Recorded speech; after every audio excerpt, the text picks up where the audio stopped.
prieš rytus visada ką nors pasidarydavau.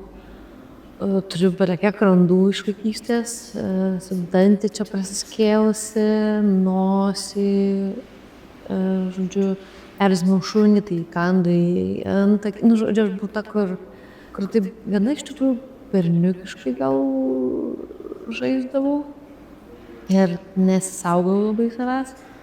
Tai jo, iš vaikystės su visokiais randais išeinu. Buvau, kaip tėvai sako, labai judri ir daug šnekėdavau, ką dabar daro mano dukra, labai daug plepa.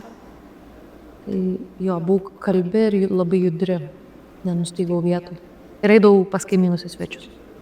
Augau su to tokiu įsivaizdavimu, kad mergaitės turi būti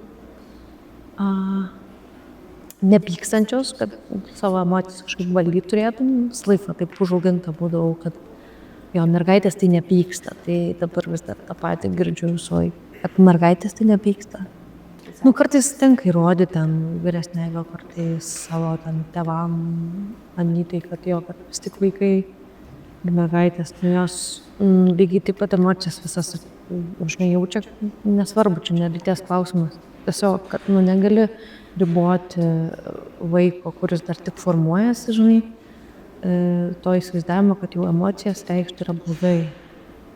Tai aš galvoju, vaikystėje tai mane tikrai labai sužavėjo Matilda, mergaitė, kuri būdama 5 išmoko skaityti. Gaila, kad mano mergaitės dar nemoka taip gerai skaityti ir nėra perskaičiusios visų knygų vaikų skyriuje.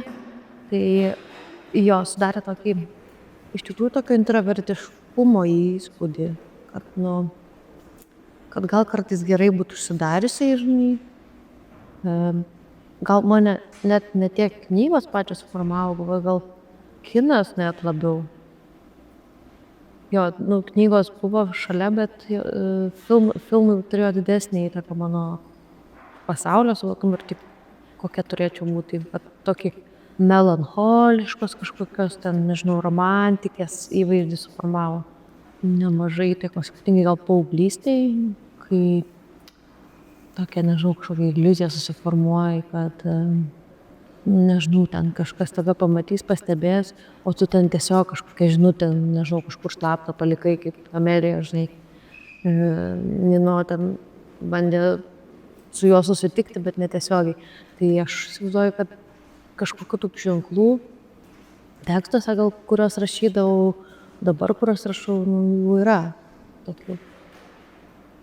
Nors atrodo, lyg tai esu bendraujantį, žinai, ekstravertišką, kuriem žmonės atsako.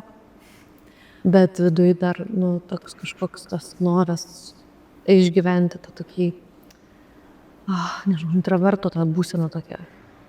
Buvimas moterim, tai nu, suvokimas, kad tu nesi nukalta, nulieta ir vienoda.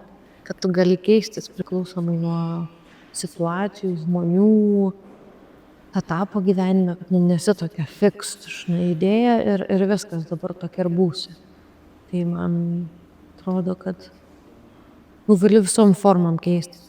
Nuo to, kaip tu rašai, kaip kalbi, su kuo bendrauji, nežinau, kaip tavo kūnas atrodo tam tikrą mėnesio dieną, nežinau. Tai, kad, nu, tai yra toks tapsmas kažkoks nuolatinis, nėra galutinio taško. Tam tikri dalykai turbūt vis tiek išliko, toks kažkoks vidinis noras būti pamatytai, išgirstai, žinai, suprastai. O šiaip tai dabar, pavyzdžiui, atsiverčiau visą savo poeziją paauglystės laikų, tai atrodo, ta Donata buvo tokia dramatiška labai. Ir man net kilo mintis patyrinėti ne tik save, bet apskritai visus paauglius, kurie dabar rašo, galbūt rašė anksčiau. Ar buvo kažkas bendro tarp to gyvenimo etapo žmogaus, kad rašė vienaip ir kitaip. Ar kas mūsų formavo kažką muziką, žinai, subkultūros ir visą kitą. Ir kodėl būtent tokia tamsa atrodo buvo toj paauglystėj, nors iš tikrųjų nieks nežudė, ten gatvėj žmonių gal tavo aplinkoje, žinai, karas kažkoks nevyko, bet tos tamsos ir dramos vis tiek kažkaip atrodo daug. jeigu tu esi, nežinau, labai traumuojančioje aplinkoje, žinai, kur esi nuolat, nežinau, kritikuojamas dėl kiekvieno žingsnio, tai, nu, tikrai padaro tas, nežinau, tokį, gal nesakyčiau didelę žalą, bet, nu, turi įtakos. Tai kaip tu užaugęs į save žiūrėsi, draugų ratas turi žiūri didelį tokį irgi, nu, aš labai stebiuosi, pavyzdžiui, savo dukrom, jom yra 5 ir 7, jos jau dabar sako, kad jos jaučiasi negražios. Ir aš nesuprantu, nu, iš kur mes jų nevadinam negražiom, ar kažkaip, žinai, nu, ten badom pirštais, kad ten taip ir anaip nedarytum.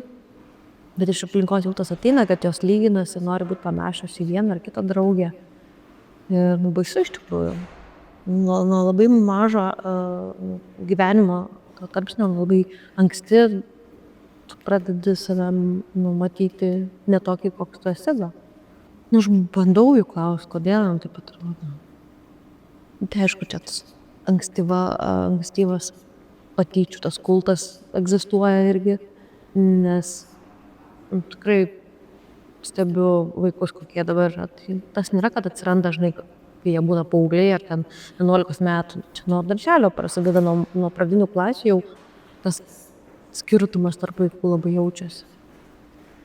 Ir labai baisu šiaip klausyti, kai 5-metis, 7-metis vaikas apie save taip galvoja, kad jam kažko trūksta ir jis nori atrodyti kitaip, kitokio veido, tam nosis ar, nežinau, plaukų. Bet visi mes save matom kreivai veidrodį, man atrodo, čia. Nežinau, tik tai gal apgaulė tokia, save apgaulė, kad mes tobuli, žinai, bet iš tikrųjų tai visi tos trūkumus mato, nu, savyje. Tai čia tas paauglystės laikotarpis turbūt, nu, kada nori susikurti, nežinau, savo kažkokį tapatumą, tą įvaizdį, priklausyti kažkokiai, nežinau, bendruomeniai, draugam, įtikti kažkam, nežinau, tam tikri, nežinau, simpatijos, kurias išgyveni ten būdamas paauglys. Paauglė tai, nu, vis tiek padaro labai stiprų, turi tokį stiprų poveikį apskritai, nu, ir vėlesniam gal gyvenimui. Tada tu įsivaizduoji, kad viskas yra tamsu ir drama, o dabar, nu, taip, reflektuoji, žiūri į kontekstą, ar tikrai viskas ten buvo taip blogai. Bet aš manau, kad vis tiek, nu, kaip vaikystė palieka kažkokius randus, taip ir ta paauglystė, nu, žinai, jie gal net nematomi, bet vis tiek jauti, kad kažkur, nu, tas noras būt pastebėtai, nu, išlieka jisai, ar tu, nežinau, ar tu būtum 20 ar tu 40 metų amžiaus. Buvo etapas, kai emo kultūra labai buvo populiari, tai buvau nustažius kirpčiukus baltai, plaukai taip tamsiai rudai buvo nudažyti, tai bet nebuvo kažką bandant imituoti, bet, nu, tiesiog toks noras kažkaip atrodyti šiek tiek kitaip. O šiaip stipriai žavėjausi aktorium Heathu Ledgeriu. Kažkaip ir dabar dar, nu, vis atsimeni tą, nežinau, tokią, nežinau, euforiją žiūrint filmus, kuriuose jis vaidina. Nu, ir aš visada turėjau kažkokį tokį potraukį turėti tos vadinamus celebrity crush. Ir dabar jų yra, nu, ta prasme, kažkokių, nežinau, žinomesnių veidų.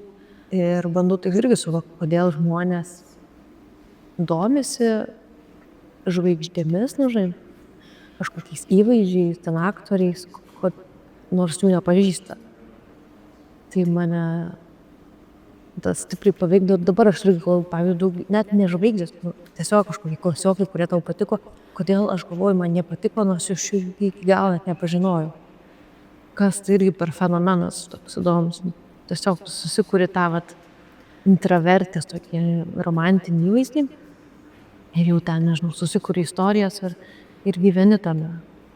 Tokiai, vat. Klasiokui rašiau laiškelį, susižinojus, kuris gyvena pagal dienyną, nu, ten adresą, bet pati neišdrįsau nunešti į pašto dėžutę, tai mano draugė nunešė ir tas klasiokas turbūt galvoja, kad ten jinai parašė.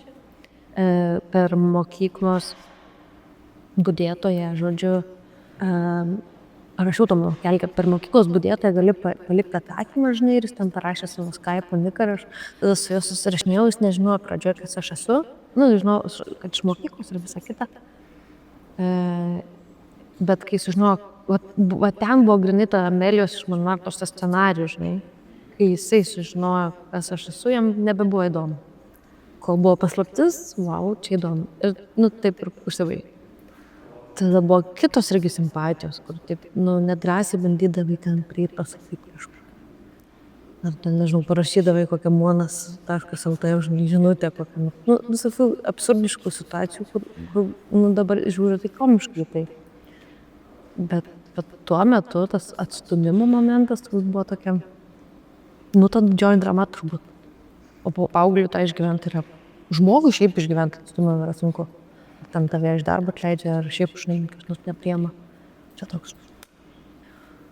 Mano mamos jaučiu vertybės labai stiprios buvo to šeimos kažkokio, to modelio, kad, vis tik pirmoje vietoje galbūt šeima ir visa kita, bet tuo pačiu gal ir prieštaraujant jos, ilgą laiką nedirbo, buvo namų šeimininkė, gal čia amerikietiškai standartas kalbėtum, 60-mečio ir gal man buvo atvirkštinė reakcija, kad aš noriu kažką pasiekti gyvenime, dar kažką nuveikti, žinai, ta Maslow piramidė, žinai, kur savirealizacija yra viso ko pagrindas. Geriau nepavalgyti ten ar dar kažko, bet kažkaip save įprasminti. Tai iš vienos ir nukreipė mane gal, kad aš tikrai baigiau mokslus, ten, žinai, siekiau kažko bet kad tuo pačiu ta šeima kažkokia susikūrė, žinai, kad nebuvau visiškai protestuojant, nežinau, prieš sistemą kažkokią ir tos vertybės, kurias įdėgė. Galvoju, kas dar. Vis tik sakydavo, kad aš jau leidžiu, žinai, tiesiog, mokytis, tave kurti ir kažką, kad į tą, ko gal trūksta, tai mano būtent tų paprastų elementarių buitinių tokių gebėjimų, žinai, susiūt kažką, galiu, bet visą tai darydavo mama dažniausiai, žinai, visus tos paprastus dalykus. Ir aš stebiu, kad, bet man jie ir netraukia manęs, žiauriai nervina, jeigu reikia namie, savaitgaliais ten skalt po 10 kartų, žinai. Tai toks prieštaravimas, o tai sistemai yra tokia, tokio tipinio šeiminio gyvenimo, žinai, maisto gamyba ir visa kita. Tai nes nepatenka į Maslow piramidę. Galvoju, ar man kažkur labai uždarė kas nors duris. Turbūt ne. Doktorantūrą įstojau, nebuvo problemos. Gal jeigu iš kitos pusės pažiūrėčiau, kad gal aš save patiriu, arba ta situacija, šeiminė, vaikų gimimas, tas mane labiau apribojo, kad aš negalėjau laisvai keliauti po, nežinau, komandiruotės, stažuotės ir mokslinius tyrimus daryti, bet kad kažkas kitas, kažkokie asmenys sakytų, kad tu taip to ir to nedarytum, nebuvo. Tai buvo tiesiog tas gyvenimo etapas, kuriame tu negali persiplėšti į 3 pusės. Tai jo, kartais taip pagalvoju, kad aš tolygiai su mokslinė visą tą kelionę ėjau ir tą motinystės kelią. Tai man biškį gal pakišo koją. Užbaigti tam tikrus dalykus. Esam nuolat įjungti į tą tokį to simuliuoto gyvenimo, nežinau, įvaizdį. Kur, be abejo, kad tu lyginsiesi, pavyzdžiui, kiek žmonės perskaito knygų, žinai, jeigu seki bookstagramerius ten, po to, nežinau, jeigu seki mamas, tai kaip jos augina vaikus, kaip aprengia, kur keliavo. Tai toks, aišku, tai yra visiškas paviršius, žinai, ten nesigilini į esmę. Ir matai tą tokį iškadruotą vaizdą, žinai, nematai žmogaus, kaip jis iki to atėjo, žinai, arba kas ten slepiasi užkulisiuose. Tai mes kažkaip turim išmokti save arba riboti, arba stabdyti ir, nežinau, reflektuoti tai, ką matom ekrane.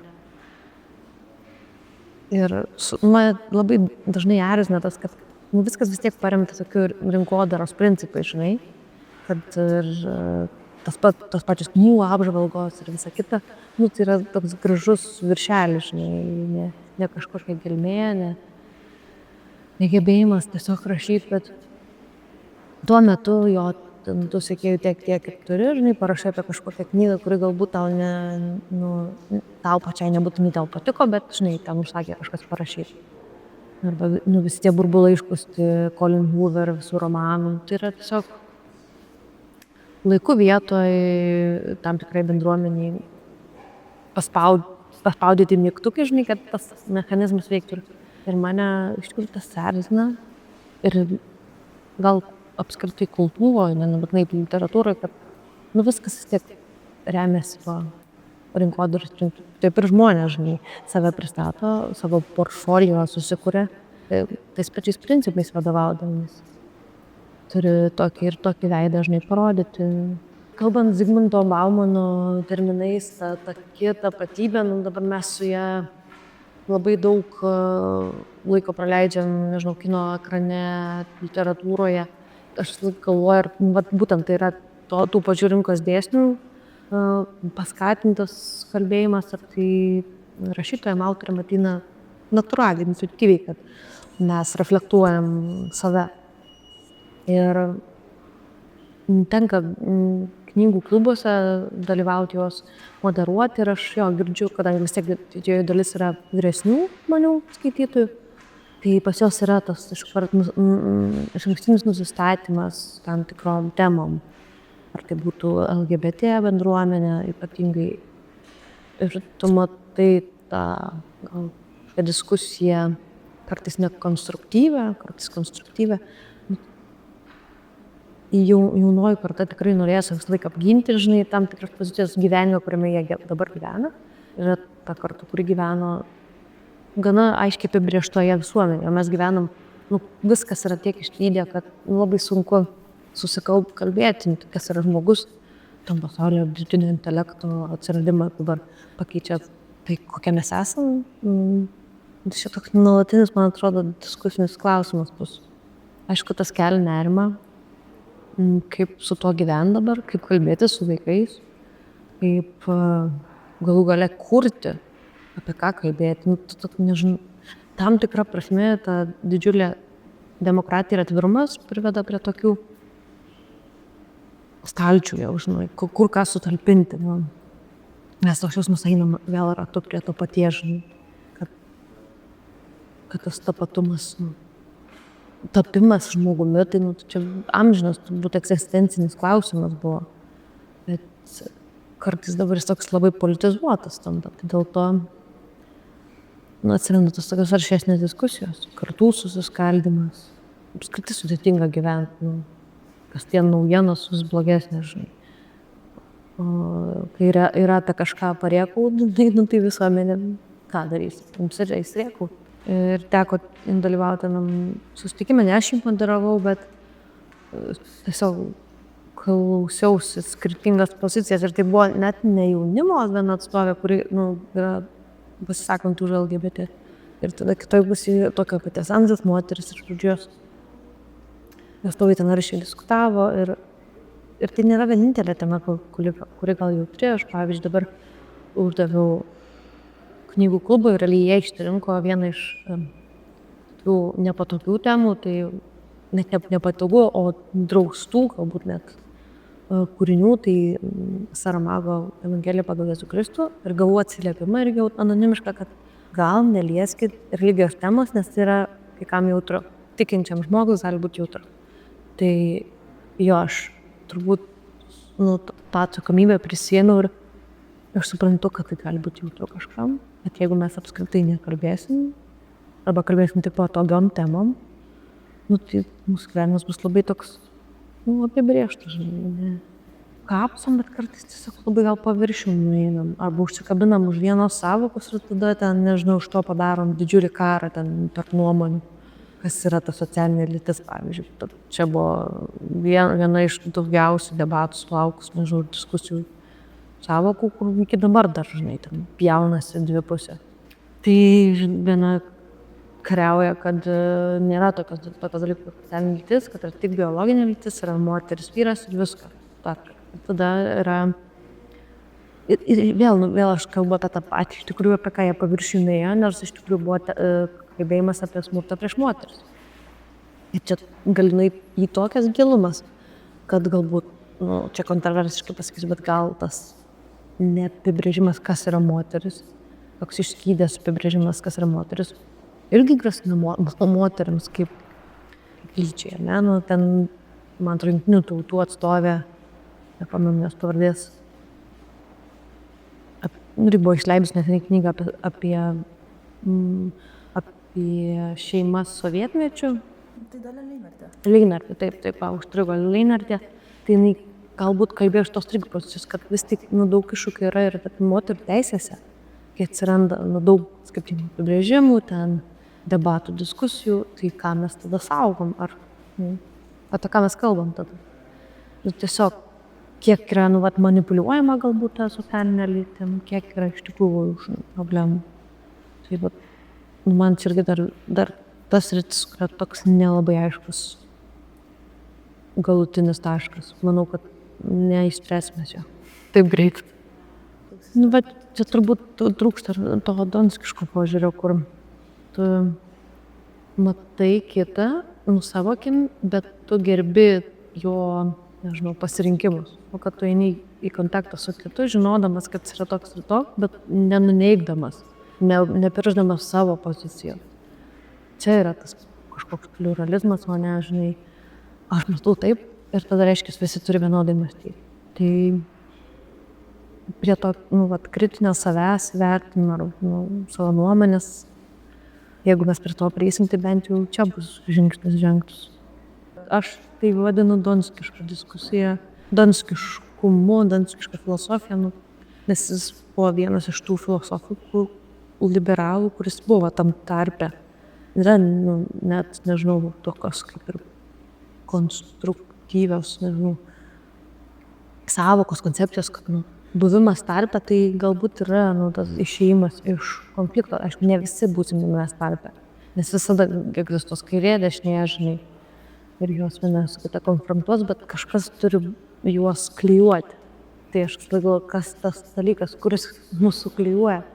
Literatūra, kinas, kultūra, tu galvoji, kad jis idealiuoju atveju mūsų klijuoja, bet matom situaciją, kad ne, irgi mes ne visi vienodai mėgstam, nežinau, meną, ne visi suprantam jį ir mūsų jis vėl išskaido, tai aš nežinau, kas tai yra, ar tai žmogus, ar tai, nežinau, dirbtinis intelektas.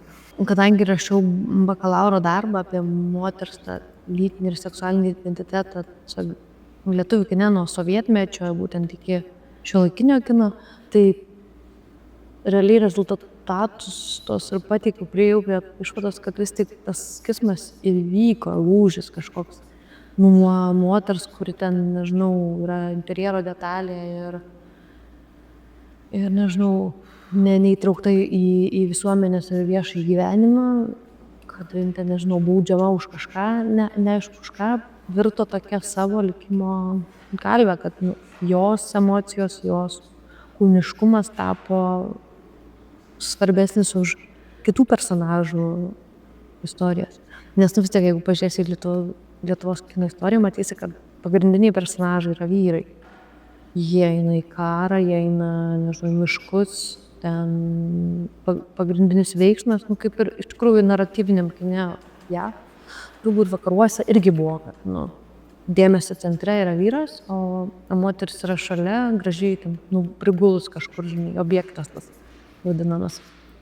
Tai tas kismas, manau, tikrai vyko atsiradus moterims režisieriams, scenaristėms, nežinau, prodiuseriams,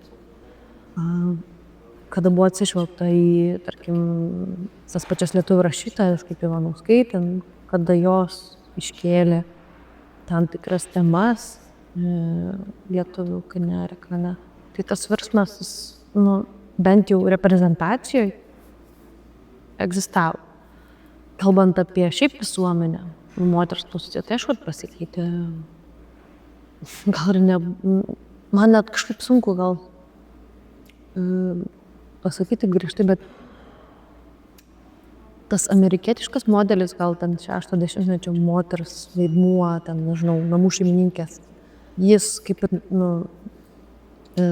tai knygoje apie sovietinę šeimą nebuvo toks pats, kad sovietmečių moteris vis tik buvo lygiai taip pat dirbanti moteris, kaip dabar mes dirbam.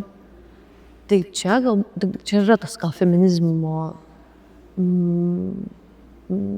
kairiuoliškumas, galbūt iš dalies, nes feminizmas susifonavo su tom komunistinėm šiek tiek idėjom komunizmo manifestu, tai moteris buvo dirbanti moteris.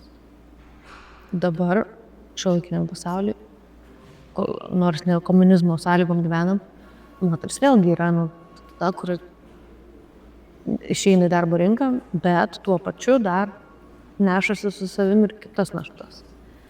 Tai sunku taip įvertinti, ar drastiškai mes ten išlaisvėjom, žinai, bet tų vaidmenų su savim vis tiek nešamės bagažą. Dabar kokia situacija, ten kalbėtume, jeigu, nežinau, apie lygias teisės darbo rinkoje ir atlyginimus, tai gal, bet tas pokytis, vis tik įvyko. Bent jau vaizduojamas kaip pagrindinės herojės, jo kaip savo istoriją kuriančios. Ypatingai tam Božytės filmuose. Šiaip apskritai meno istorijoje ir visur kitur, ilgą laiką, tai tikrai nebuvo gerai garsių menininkių moterų.